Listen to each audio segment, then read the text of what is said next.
आपको ये नहीं लगता कि हम हॉस्पिटल्स जो हैं अमीर लोगों के लिए बना रहे हैं, गरीब लोगों के लिए नहीं बना रहे? बिल्कुल भी नहीं।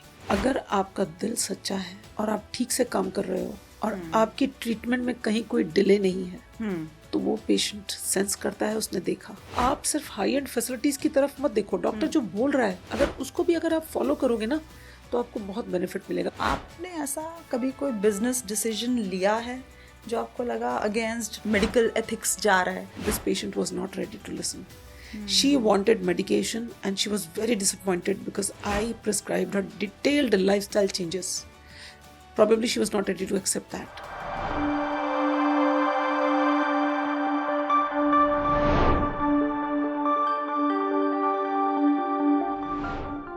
Namaskar. Welcome to Jim's Founder Series. Today we are honored to have with us Dr. Shakuntala Kumar, founder of New Life Hospitals. She has been a pioneer in making quality medical services accessible to more and more people. Her dedication towards patient care and her innovative approach has earned her a reputation as a leader in the field. From a very small hospital to now multi-speciality hospitals, she exemplifies true healthcare vision. Ma'am, welcome to Jim's Founder Series. Thank you very much. My pleasure. Ma'am, we know each other from quite a long, and we have always shared a wonderful connection with each other. I know you, Praveen, as a very big entrepreneurial lady who believes in a lot of corporate social responsibility as well. And through that we met. Yeah. And we had so many sessions together. Yeah, thank you so much, ma'am. Ma'am, when I look back to your journey, 1992 में आपने एक छोटा सा medical centre start किया जी। उसके बाद उसको scale up किया, न्यू लाइफ हॉस्पिटल बना दिया, मल्टी स्पेशलिटी हॉस्पिटल, और उसके बाद अभी रिसेंटली इन लास्ट 4 years मैंने देखा आपने 2 और मल्टी स्पेशलिटी हॉस्पिटल्स बनाए दिल्ली में। जी, जी, जी। 2 डायग्नोस्टिक सेंटर्स भी आपने एक्वायर कर ली। So like how did you start it? आपने जब मेडिकल सेंटर बनाया था और उस टाइम पे कभी आपके दिमाग में आया था आपने मल्टी स्पेशलिटी हॉस्पिटल्स भी एक दिन बना लेने? ख्यालों में भी नहीं था प्रवीण, ख्वाबों ख्यालों में भी नहीं था। When I graduated and post graduated, that time I had small dreams कि छोटा सा घर होगा, छोटे छोटे बच्चे होंगे, छोटी सी गाड़ी, सब छोटा छोटा सोचा था। I got married to a gentleman who was very ambitious, starting from the beginning. He had a vision of giving a mid-segment good healthcare facility. Okay. So we started with a very small setup, but with all the facilities, whatever we did up till the last path, last point. What I mean by that is कि अगर हमें health care में maternity करना है तो उसमें सब कुछ करना है, including high risk pregnancies, including state of the art surgeries. हमने कुछ नहीं छोड़ा। एंड हम धीरे धीरे किसी भी सेक्टर में जब आप आगे बढ़ते हैं तो आपको लगता है कि there are so many deficiencies which you need to address. Correct. And once you are growing, to remove those deficiencies, you need to have additional facilities. And so the journey started. But now that I had my kids both into medical fraternity, they wanted to do it better and bigger. So that is how from one we have grown up to 3 hospitals and 2 state-of-the-art diagnostic centers added onto it. So the advantage of this whole thing is that we are able to have good access to consultants. They have started looking up to us for their career. Good healthcare diagnostic facilities. They are at the doorstep. And all the facilities under one roof. So once you have such a wonderful learned team working with you, you can provide good healthcare facility at reasonable costs. Correct. Yeah. But this is really commendable. मतलब 3 hospitals बनाना, so many licensing, logistic issues, और सबसे ज़्यादा challenging शायद मुझे ये लगता है कि अच्छे डॉक्टर्स ढूंढना, वो शायद आई थिंक वो भी एक बड़ा चैलेंजिंग टास्क रहता है एज एन ओनर। तो आज के समय में आपको एक अस्पताल चलाने के लिए एटलीस्ट 30 लाइसेंसेस चाहिए होते हैं। करेक्ट। और इन 30 लाइसेंसेस को लेने के बाद आपको एक बहुत अच्छी टीम चाहिए होती है। टू आइडेंटिफाई दिस टीम जो स्किल्ड भी हो, डेडिकेटेड भी हो और टिक के काम करें, नॉर्मली आजकल आपने देखा होगा that one doctor is associated with so many hospitals. Correct. So ultimately to have a team wherein the doctor is having your setup as well as one more setup, maybe his clinic or maybe a small another attachment.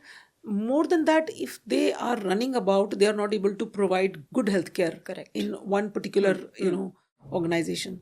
So more important is to satisfy the needs of the doctor, who is financially looked after, who is getting all the facilities that he wants to operate at a particular center. That is very important. Since New Life hospitals, they are now multi-speciality hospitals, Right. all of them. Yeah. So what medical specialities or services the hospitals are focusing on? So we have state-of-the-art facilities, whatever we are having. We have mother and child segment where we deal with high-risk pregnancies. We have advanced laparoscopy center wherein we do all types of laparoscopies. We have a cardio segment. Okay. In one of the hospitals, we have a state-of-the-art cardiology center in, this is in Nehru Enclave and Adarsh Nagar. And the one that I am working currently, we have ENT department round the clock. It again with all the state-of-the-art surgeries. We have an orthopedic department where we do all types of surgeries, including joint replacement surgeries. Okay. Then we have a surgical department doing all types of surgeries, including urology, nephrology, and then we have department of neurology and neurosurgery. Okay. Ma'am कहते हैं, बचपन से मैं सुनती आ रही हूँ, doctors भगवान का रूप होते हैं, जान बचाते हैं. लेकिन these days people believe that they have merely become, businesses. Doctors, they recommend unnecessary surgeries, they delay the discharge of the patients because they want to make money and, they want to increase the bills. हमने ये भी सुना है, कुछ patients बोलते हैं कि doctor ने राउंड नहीं लगाया, लेकिन राउंड की फी बिल में आ गई. How do you perceive this as an owner? We want to know from you, is this a misconception or a reality?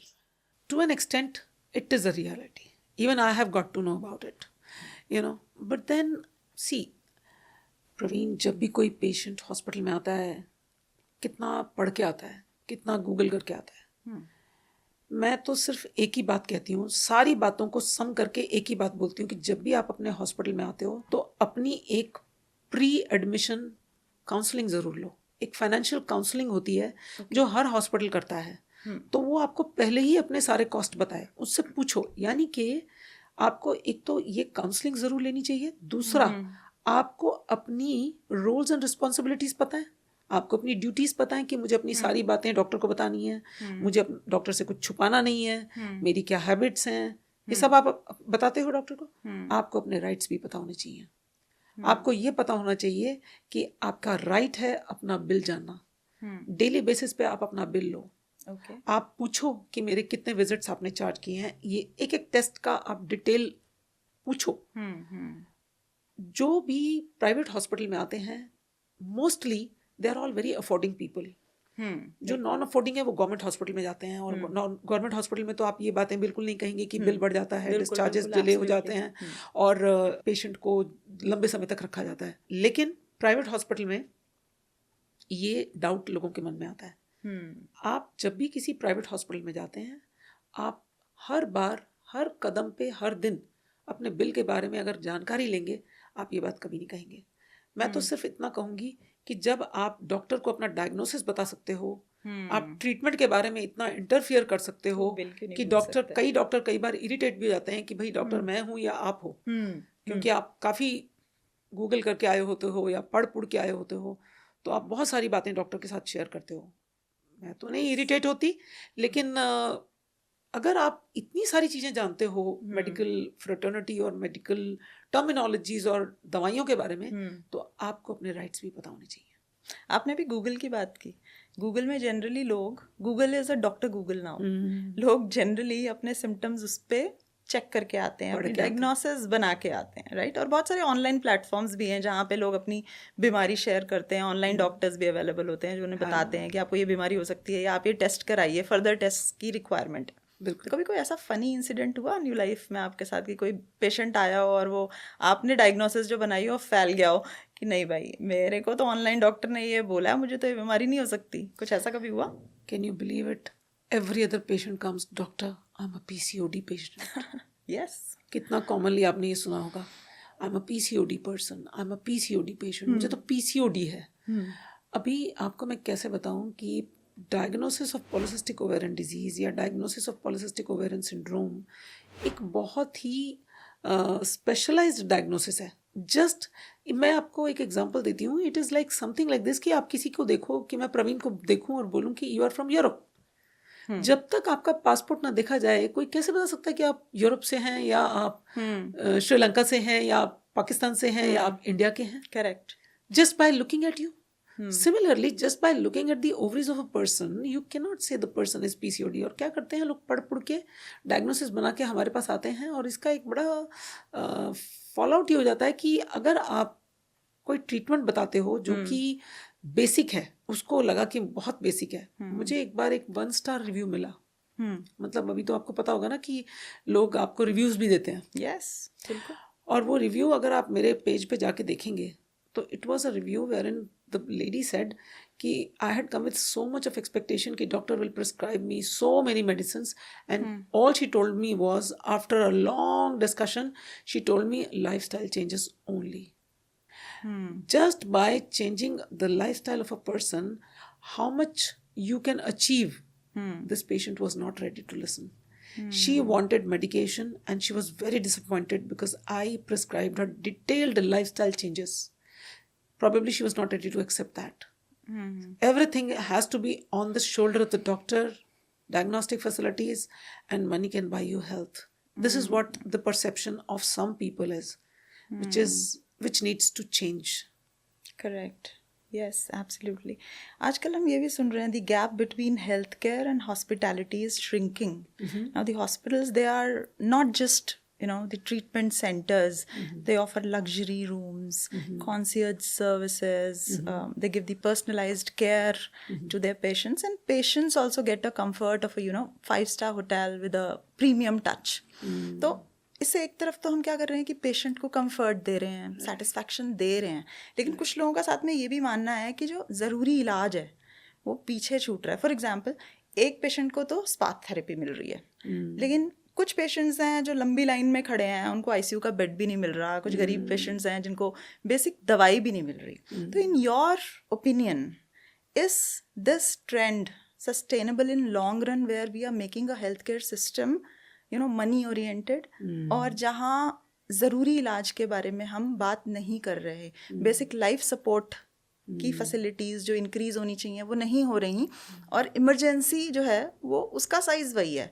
हम बहुत लग्जूरियस रूम्स बना रहे हैं, स्वीट्स बना रहे हैं, उनका साइज़ इंक्रीज़ होता जा रहा है, लेकिन बेसिक रिक्वायरमेंट वहीं की वहीं है, वो नहीं बढ़ पा रही. तो इसके लिए आपका क्या कहना है? We cater to a variety of people nowadays. There are people who are coming for their healthcare needs, but there are people who are coming for something like childbirthing. And childbirthing has become a luxury segment now. When people come, they want a very healthy environment, a very happy environment, a very peppy environment, And when a lady is going to come to deliver her baby, whether she is delivering through vaginal birthing or through a surgery, she may experience some pain. She may not experience too much of pain. She is perfectly all right within a very short span of time after childbirthing. So then she needs to regain her health, her wellness quickly. For her, we have to provide a lot of facilities. We pamper these ladies with a lot of goodies, like a good healthcare provider who's taking care of the baby, who's teaching lactation, that is the breastfeeding, how to do it properly, who's allowing a little luxury to the attendants who are around the new mother who has come up, and they are not sick. The attendants are not sick. They are all fine people. They want, when they come to attend to this birthing, they want a lot of comfort. This is the reason why the luxury segment has come into healthcare facility. For those people who want such, good experiences during their birthing times, so they are little separate from the people, from the areas of the hospital which are catering to sick people, acute illnesses, those who require chronic care, those who require ICU facilities and care. So this segment is entirely different from them. However, coming to this point again, if you give good facilities, that is, जैसे कहते हैं ना, आप जब जीवन जीते हो तो आपको रोटी कपड़ा मकान ठीक से मिल जाए. Same as in healthcare facility. If you are given good water facilities, clean environment, if hospital is hygienic, the ventilation is good, there is good airy room, not necessarily a luxury room, but if the room is clean, people are nice, cordial, happy people, then you heal faster. Don't you agree with me, Praveen? I do agree with you. पर मेरा question ये है ma'am कि definitely ये चीज़ें हमें चाहिए, लेकिन हम इस पे अब ज़्यादा ध्यान दे रहे हैं और बाकी चीज़ों पे नहीं दे रहे हैं. गरीब पेशेंट जो है उसको अभी भी लंबी लंबी लाइन में ही लगना पड़ता है. उसको एक OPD कार्ड बनाने के लिए बहुत लंबी लाइन में खड़ा होना पड़ता है. ये एग्री करना पड़ेगा आपको.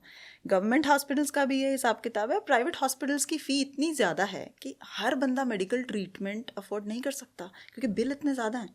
तो ऐसे लोगों के लिए न्यू लाइफ हॉस्पिटल, जो मैंने सुना था that you are working towards providing quality health care affordable to such people, तो आपके कुछ क्या ऐसे कुछ स्पेशलाइज्ड प्रोग्राम्स हैं जहां आप उनके लिए कॉस्ट रिड्यूस कर देते हो, या कुछ डिस्काउंट प्लान्स हैं जो राउंड द ईयर चलते हैं उनके लिए?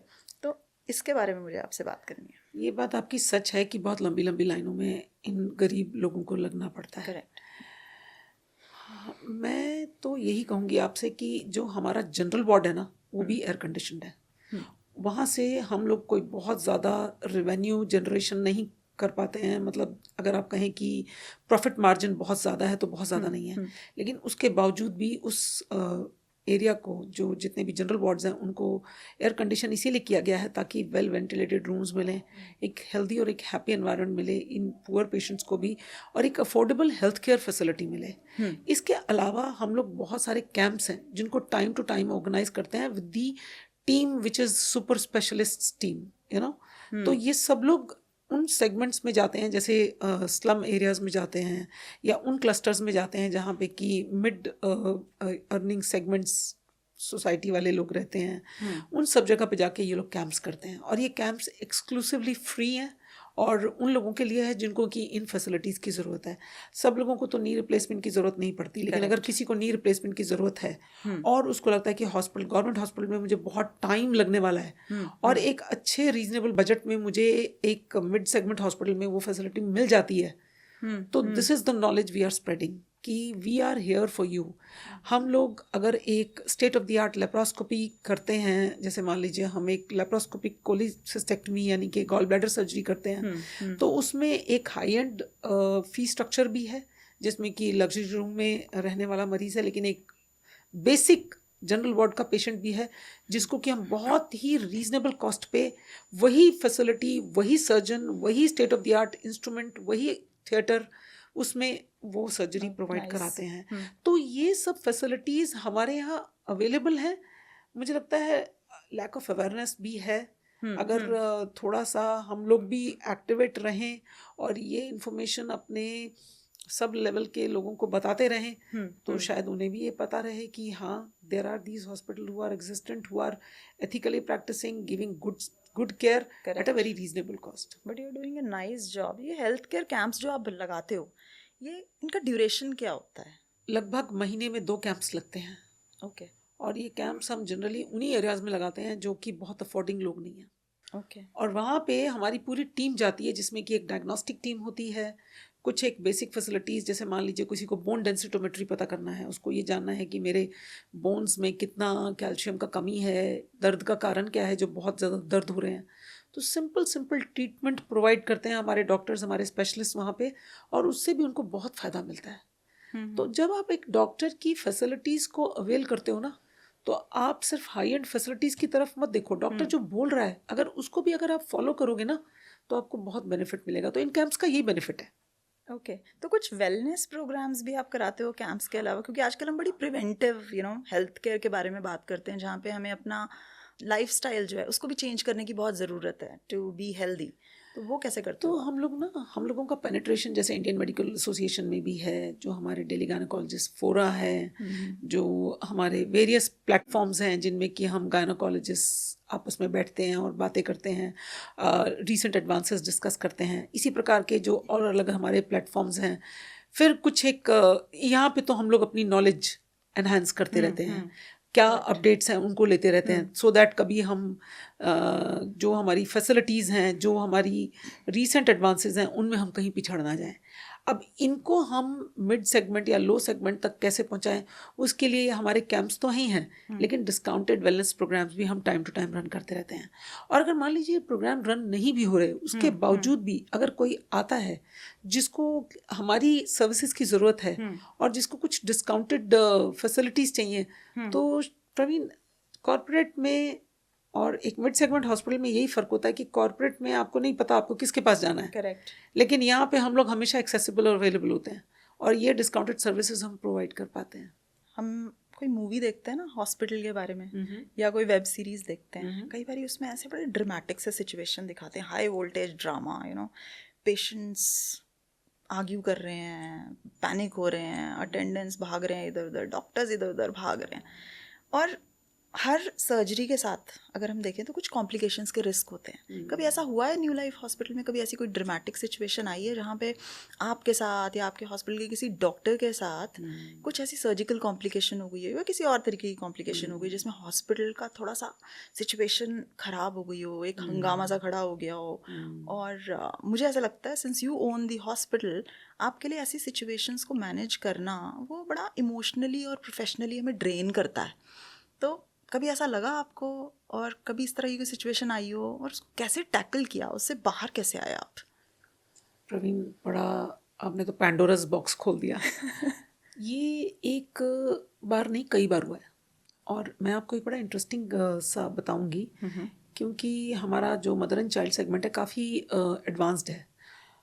एक लेडी को हमने एडमिट किया हुआ था, पहली बार मदर बनने वाली थी, वो बड़ा एक्साइटिंग सा टाइम था। शाम को एडमिट किया था हमने और रात को जब शिफ्ट नर्सेज की चेंज हो रही होती है उस समय वो बैठ के खाना खा रही थी। अच्छा। सडनली सिस्टर का मुझे कॉल आया कि बेबी का हार्ट नहीं मिल रहा है। और बेबी का हार्ट नहीं मिल रहा है करके मैंने देखा तो शायद मुझे भी डाउट लगा कि हार्ट नहीं मिल रहा है। और वो बहुत पहले की बात है, उस समय अल्ट्रासाउंड फैसिलिटीज़ इन हाउस इतनी कॉमनली अवेलेबल नहीं थी। हमने थोड़ी देर पहले ही देखा था तो बेबी का हार्ट था, सब कुछ ठीक ठाक था।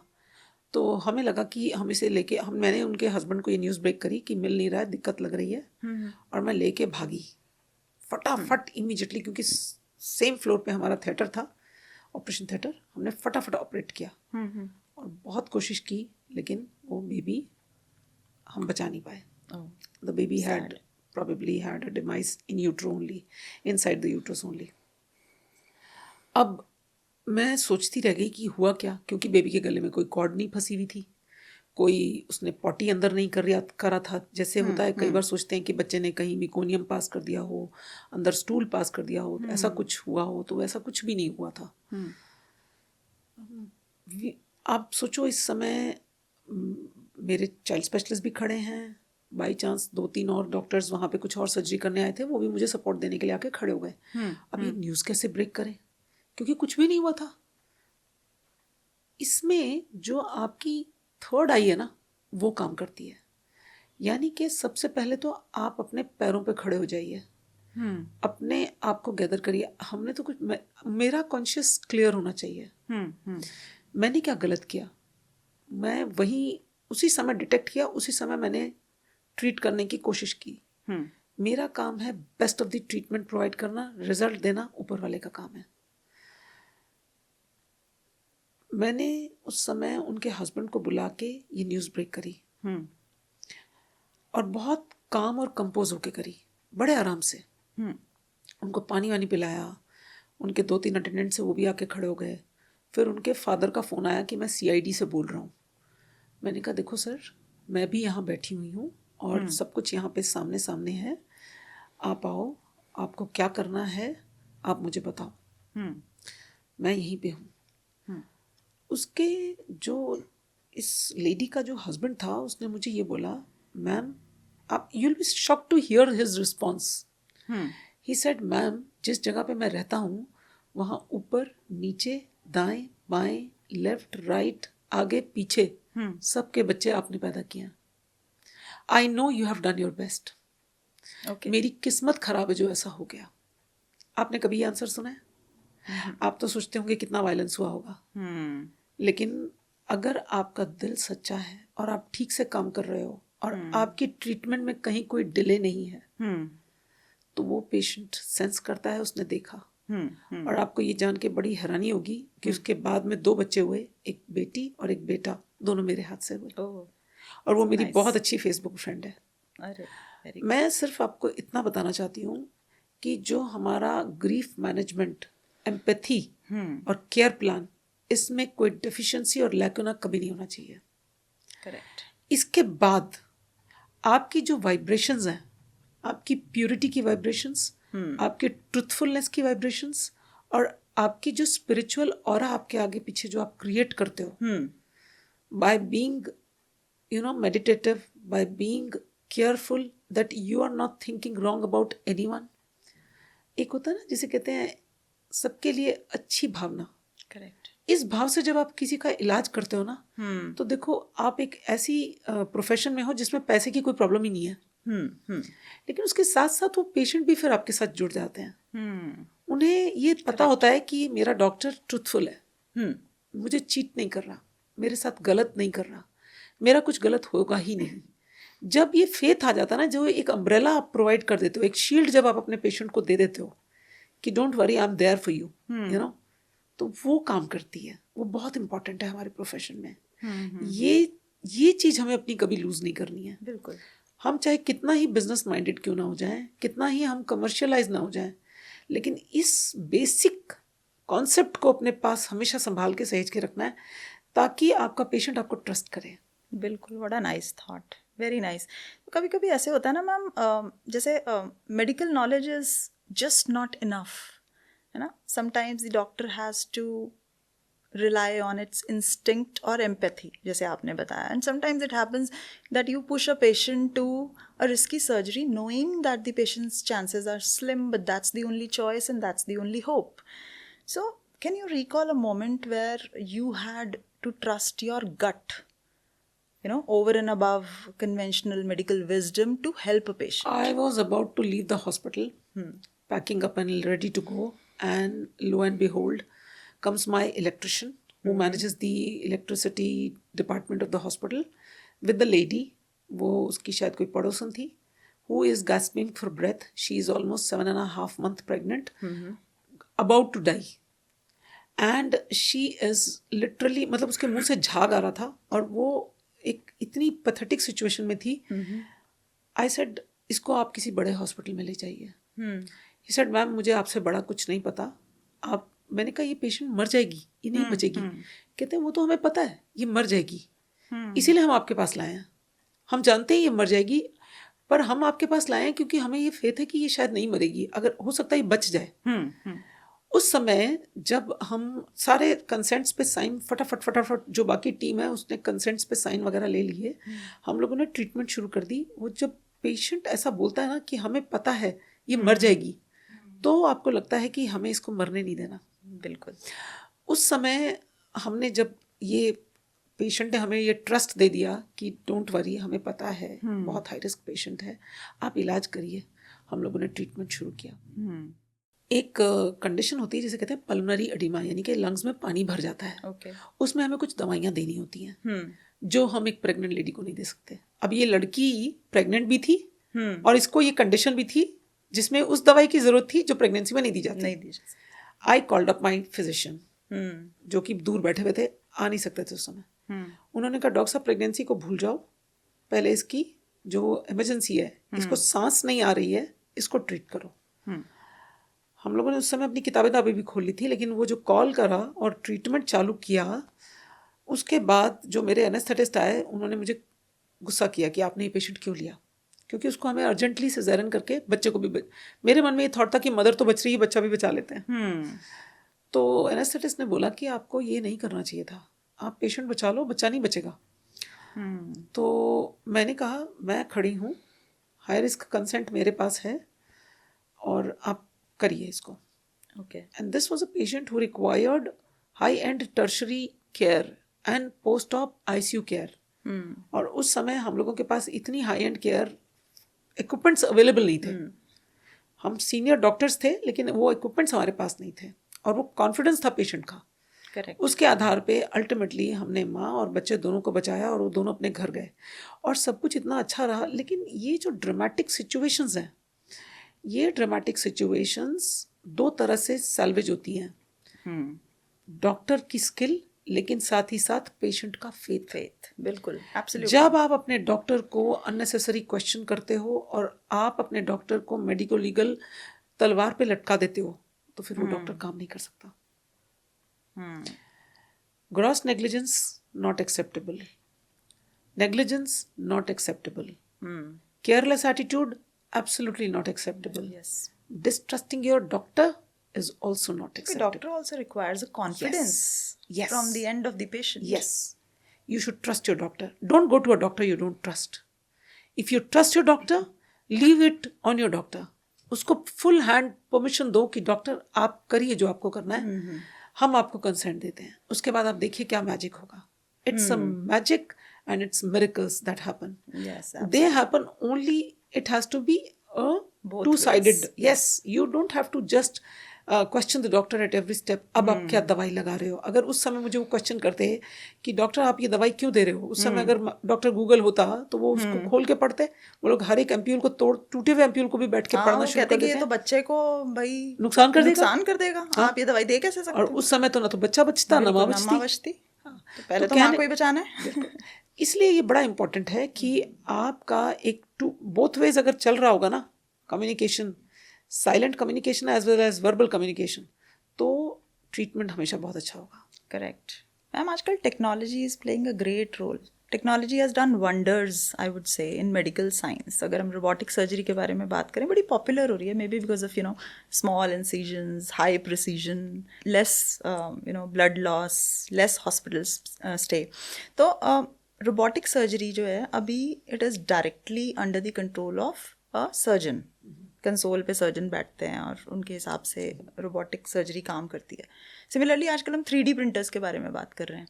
3D प्रिंटर्स में अब सुनने में आ रहा है कि MRI स्कैन्स और CT स्कैन्स की जब इमेजेस 3D प्रिंटर्स में डालेंगे तो with the help of bio printing आप एक नया ऑर्गन निकाल के आ सकते हो. सिंगुलैरिटी के बारे में बात हो रही है जहाँ पे हाइपोथेटिकल पॉइंट इन फ्यूचर जहाँ पे AI is going to surpass human intelligence.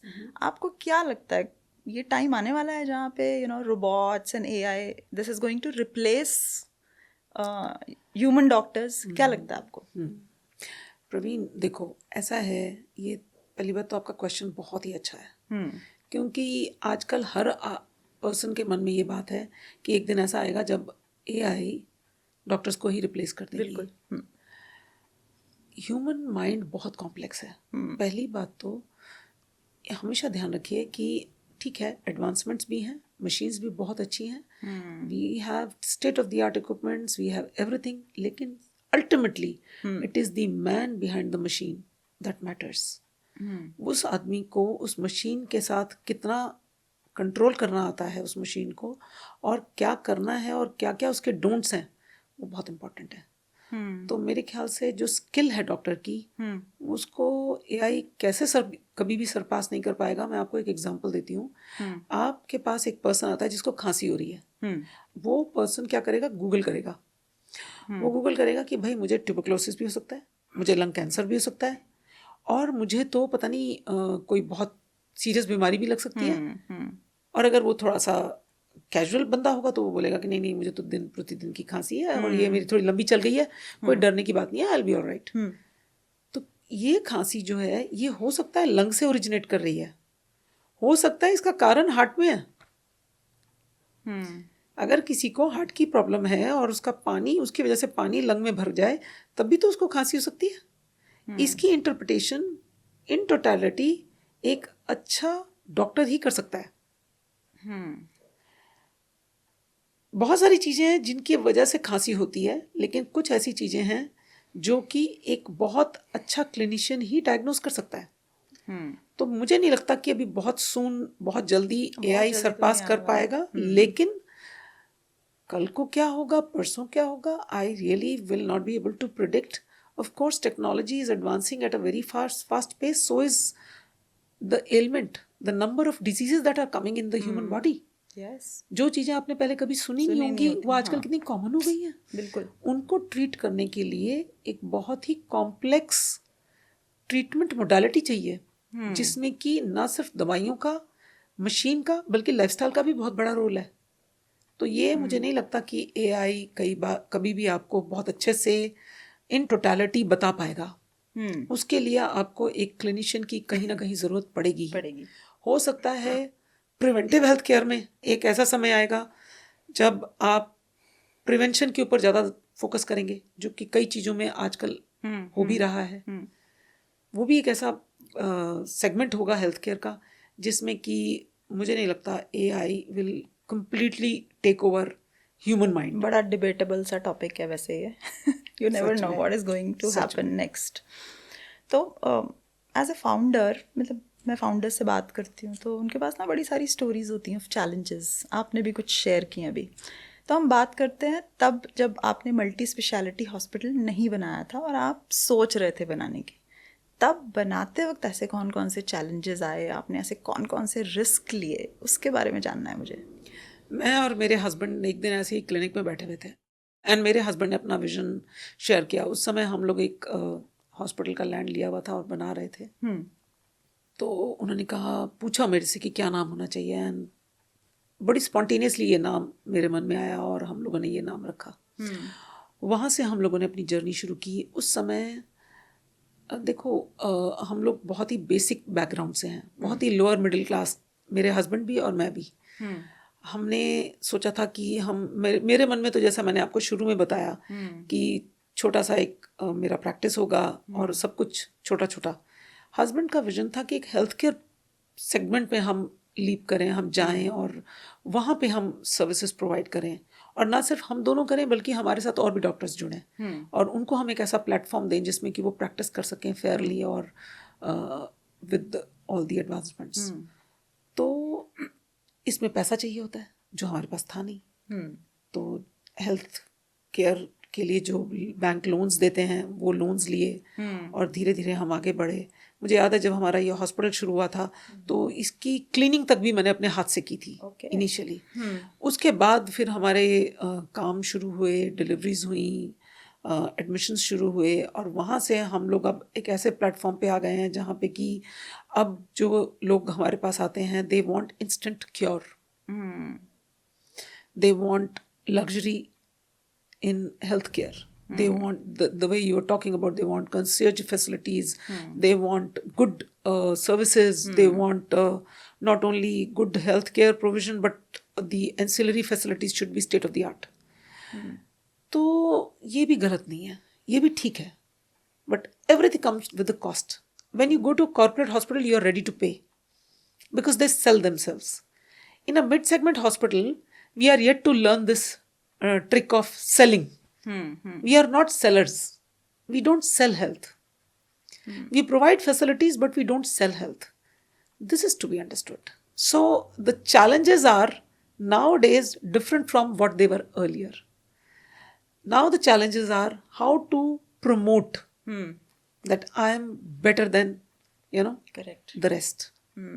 पर इन सब से आपको ये नहीं लगता कि हम हॉस्पिटल्स जो हैं अमीर लोगों के लिए बना रहे हैं, गरीब लोगों के लिए नहीं बना रहे? बिल्कुल भी नहीं, क्योंकि जो एरिया ऑफ सर्विसेज हैं, आप देखो ना, आपके पास अगर एक लो कॉस्ट का सर्जरी हो रहा है और एक बहुत हाई एंड सर्जरी हो रही है, सेम थिएटर में होती है, सेम इक्विपमेंट और सेम सर्जन से होती है. तो ये कैसे हो गया कि ये सिर्फ एक अमीर के लिए ही है? अमीर ज़्यादा पैसे दे के गया, उसी के लिए उस गरीब ने 1/10 ऑफ द कॉस्ट में वही सर्जरी कराई. तो हम सर्विसेज किसी को भी रिफ्यूज़ नहीं करते और ना कभी करेंगे. इसके लिए मैं एक छोटी सी बात और आपसे कहूँगी कि गवर्नमेंट ऑफ इंडिया ने तो बहुत अच्छी पॉलिसीज़ बनाई हैं इसकी और बन भी रही हैं. जो सेंट्रल हेल्थ गवर्नमेंट स्कीम्स हैं वो तो हैं ही हैं इन प्लेस, लेकिन इसके साथ साथ जो मिड सेगमेंट के हॉस्पिटल्स हैं इनकी कॉस्टिंग वर्सेस अर्निंग का अगर एक अच्छी पॉलिसी मेकिंग हो जाए, अगर एक यूनिफॉर्म पॉलिसी बन जाए, तो मुझे लगता है it will go a long way in serving the poor, if you see Dr. Shetty's concept of giving good healthcare, heart care facility to poors, this is a very good concept. If it seeps into the mid segment as well, providing a class facility to anybody and everybody, it will go a long way. Ma'am कुछ quick questions मुझे आपसे करने हैं, right? Sleeping with a bra, it causes breast cancer. It is a myth. It's a myth. Big myth. सो सकते हैं. बिल्कुल सो सकते हैं. Okay. Sleeping on your left side is the only option and only safest way during pregnancy. Again, this is also a myth. You can sleep on either sides. Up to 3 months of pregnancy, अगर आप सीधे भी late जाते हो ज़्यादा problem नहीं होगी. During your pregnancy अगर थोड़ी देर के लिए आप सीधे भी लेट गए कुछ नहीं होगा. Sleeping on right side, left side is preferred. But अगर आप थोड़ी देर के लिए कहीं कैसे भी सो जाते हो बच्चे को कोई हार्म नहीं होगा. ये चीज़ें आ कहाँ से जाती हैं? Sleep on your left side. क्योंकि क्या है, हम पार्शियली पढ़ते हैं, पूरा नहीं पढ़ते. Correct. Okay. Next is eat lot of desi ghee in your 9th month and your delivery will be smooth. सो बाहर के देशों में तो सारे सिजेरियन नहीं होते हैं क्या? देसी घी तो सिर्फ भारत देश में ही मिलता है. बिल्कुल. Okay. Drink too much of a coffee and play with your hormones. Maybe it can shrink your ovary. Anything in excess is not advisable. In moderation, no, it is not harmful. Next is during period, if you drink cold water, it can worsen your pain. Cold water as in shocking cold water, like ice cold water, we always say ज़्यादा नहीं पीना चाहिए, नहीं लेना चाहिए, but it doesn't harm anything. Okay, P सकते हैं. अगर आपका गला खराब हो जाए, अगर आपको नुकसान हो जाए, just because you have taken too cold a water, that you know better, but then कोई नुकसान नहीं है. मैम आजकल मेडिकल टूरिज्म का भी बड़ा ज़माना आ गया है. इंडिया में लोग स्पेशली मैं देखती हूँ यूएई से बड़े सारे पेशेंट्स आते हैं क्योंकि शायद हम हाई क्वालिटी ट्रीटमेंट देते हैं उनको. तो ऐसे पेशेंट्स जो इंटरनेशनल पेशेंट्स हैं, इनके साथ क्या अपॉर्चुनिटीज़ आपको लगती हैं और क्या चैलेंजेस आपको लगते हैं? ये सब पेशेंट्स अभी यहाँ इसलिए आने लगे हैं क्योंकि इवन बाहर की कंट्रीज में भी जो बहुत रिनाउंड टीम लीडर्स हैं ना, उनमें से कई इंडियंस हैं. तो जो हेल्थ केयर फैसिलिटीज़ हैं हमारी कंट्री में वो एक्सेसिबल भी हैं और अफोर्डेबल भी हैं. करेक्ट. वहाँ पे एक मेजर सर्जरी के लिए मंथ्स, कई बार उससे भी ज़्यादा उनको वेट करना पड़ता है, और वो यहाँ आके उनको इमीडिएटली मिल जाती हैं eight a very affordable cost. Okay. और जितने पैसे वो वहाँ खर्च करते हैं उतने में तो यहाँ आके अपना पूरी सिटी टूर और बहुत इंपॉर्टेंट टूर्स भी कर लेते हैं, और उसके बाद भी उनके पैसे बच जाते हैं. Okay. What I mean is quality health care facilities with convenience, affordability and with a smile. जो हमारा वो अतिथि देवो भव का जो संस्कार है, जो हमें कूट कूट के पढ़ाया जाता है, वो हमारी हेल्थ केयर इंडस्ट्री में भी है और बहुत अच्छे से है. तो जब वो आते हैं तो उनकी एक्सपेक्टेशंस थोड़ी सी डिफरेंट इस तरह से होती हैं कि they want high and health care facilities जो उनको वहाँ मिलती हैं. We are able to provide them. They are very happy about it. That is why more and more people are accessing our healthcare facilities in our country. और तभी तो मोदी जी कहते हैं कि मेडिकल टूरिज्म को हमें बढ़ावा देना चाहिए. वो जो मेक इन इंडिया का जो एक कॉन्सेप्ट है, मुझे लगता है हेल्थ केयर फैसिलिटी में भी धीरे धीरे पेनिट्रेट कर रहा है. बट नो डाउट इंडिया से अच्छा नहीं है मेडिकल सिस्टम कहीं पर भी. ये तो मुझे पर्सनली भी लगता है. और मैम एक बात बताइए, जैसे running a big hospital is not just about medical expertise. It's about leadership. Correct. It's about management. It's about taking tough business decisions. तो आपने ऐसा कभी कोई business decision लिया है जो आपको लगा अगेंस्ट मेडिकल एथिक्स जा रहा है, या कोई और किसी और टाइप का बिजनेस डिसीजन जो बाकी सब लोगों को आपने बड़ा हैरान सा कर दिया कि ये कैसे हो गया, ये डिसीजन कैसे ले लिया? मैंने एक बार 2 कंसल्टेंट्स को बाय बाय किया, उनको उनके साथ काम करने से मना कर दिया कि bye bye, thank you very much, I will not be able to continue with you both. उसमें प्रॉब्लम जो थी वो थी फाइनेंशियल ओवर एक्सपेक्टेशन, एंड कहीं ना कहीं मुझे एथिक्स का भी इशू दिखा. तो बड़े लीडिंग और बहुत ही वेल नोन नेम्स हैं वो, लेकिन उसके बाद भी मुझे ये एक हार्श डिसीजन लेना पड़ा क्योंकि मेरे कुछ प्रिंसिपल्स हैं जिनको कि मैं पार्ट वेज नहीं कर सकती. मेडिकल प्रैक्टिस में वो प्रिंसिपल्स एथिकली भी मुझे लगता है इम्पॉर्टेंट हैं, और साथ ही साथ फाइनेंशियल बर्डन, खास तौर से जिस एरिया में मैं प्रैक्टिस करती हूँ नॉर्थ दिल्ली में, वहाँ पे फाइनेंशियली लोग बहुत स्ट्रांग नहीं हैं. कभी कभी ऐसे डिसीजंस हमें लेने पड़ते हैं. बिल्कुल मैम, इतना सारा काम करते हो आप, अपनी मेडिकल प्रैक्टिस भी चल रही है, 3 हॉस्पिटल्स भी आप संभाल रहे हो, दिन रात काम करना, डिसीजन मेकिंग, ये इंसान का खुद का माइंड भी स्टेबल होना चाहिए इतनी सारी चीज़ों को डील करने के लिए. ये कैसे रख पाते हो आप? प्रवीण, मेरे जो इस जर्नी में मैं करीब लगभग 17-18 साल से ब्रह्मा कुमारी से एसोसिएटेड हूँ. ओके. और सिर्फ एसोसिएटेड ही नहीं हूँ, एक बहुत ही आर्डेंट फॉलोअर भी हूँ. ओके. और सभी जितने मैक्सिमम नियमों का पालन कर सकती हूँ, क्योंकि क्या है, हमारा जो मेडिकल प्रोफेशन है ना, it is all about self discipline. कि हम अनुशासित तो रहें, साथ ही साथ हम इंटीग्रेटेड भी रहें, मेंटली डिसइंटीग्रेट ना हो जाए. वो डिसइंटीग्रेशन प्रिवेंट करने के लिए आपको हर तरह के सब्सटेंस अब्यूज में सिर्फ सब्सटेंस ही नहीं आता, थॉट्स भी आते हैं. कोई आए और खूब सारे थॉट्स आपके ऊपर उड़ेल के चला जाए, उससे अपने आप को कैसे प्रोटेक्ट करना है. तो मेरी ये जो जर्नी ब्रह्मा कुमारीज के साथ है, ये बहुत ही फैंटास्टिक जर्नी रही. छोटे छोटे बेबी स्टेप्स हमने लेने शुरू किए. इनिशियली मेरे हस्बैंड भी और मैं भी, हम दोनों इसमें चले. Then I lost my husband during COVID times in 2020.